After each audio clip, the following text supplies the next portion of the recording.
విశ్వఖ్యాత నట సార్వభౌమ నటరత్న పద్మశ్రీ డాక్టర్ నందమూరి తారక రామారావు గారు తెలుగుదేశం పార్టీ వ్యవస్థాపకులు. ఆయన 101వ ఈ జయంతిని పురస్కరించుకొని మరి ఇక్కడ అందరూ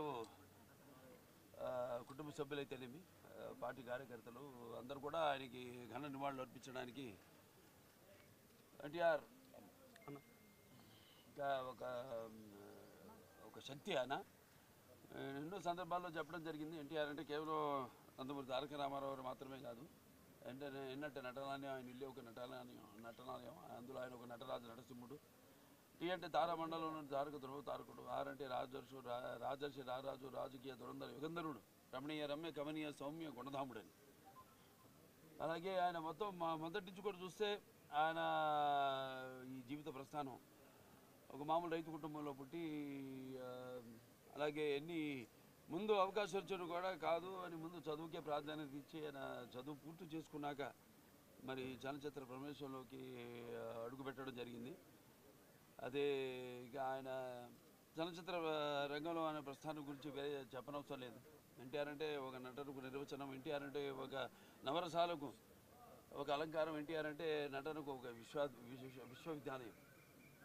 తర్వాత ఆయన ఈ రాజకీయ రంగ చలనచిత్ర పరిశ్రమలో మకుటలేని మహారాజుగా ఉన్నప్పుడే ఆయన ఈ చలనచిత్ర పరిశ్రమ నుంచి నిష్క్రమించి ఇటు రాజకీయ రంగ ప్రస్థానం చేయడం జరిగింది.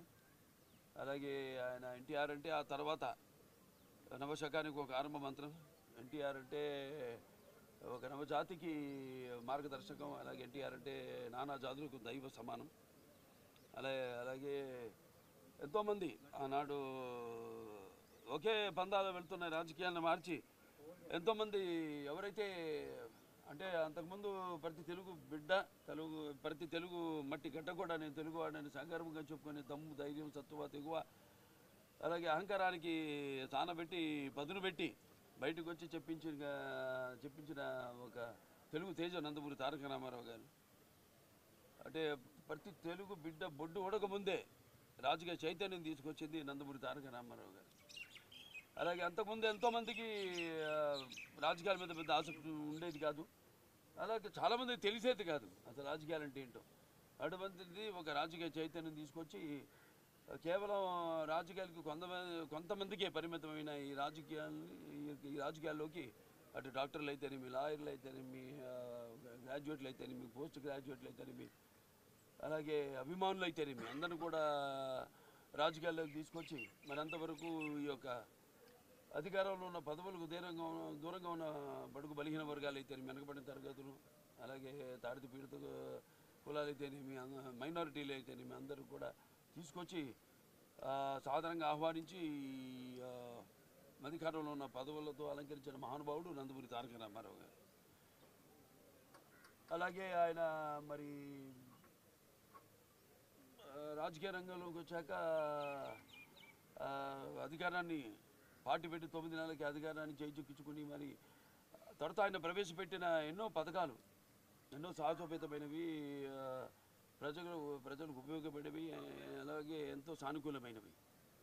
ఎన్టీఆర్ రాజకీయాలకు రాకముందు, ఎన్టీఆర్ రాజకీయాల్లోకి ఇచ్చాక ఆయన ప్రవేశపెట్టిన పథకాలు వాటిని ప్రవేశపెట్టి అమలు పరుస్తూ ముందుకు వెళ్ళడమే తప్పితే ఇప్పుడున్న పార్టీలకు మన రాష్ట్రంలోనే కాదు దేశంలో కూడా చూసినా మనం ఒక విప్లవాత్మకమైన సంస్కరణలు అయితేనేమి,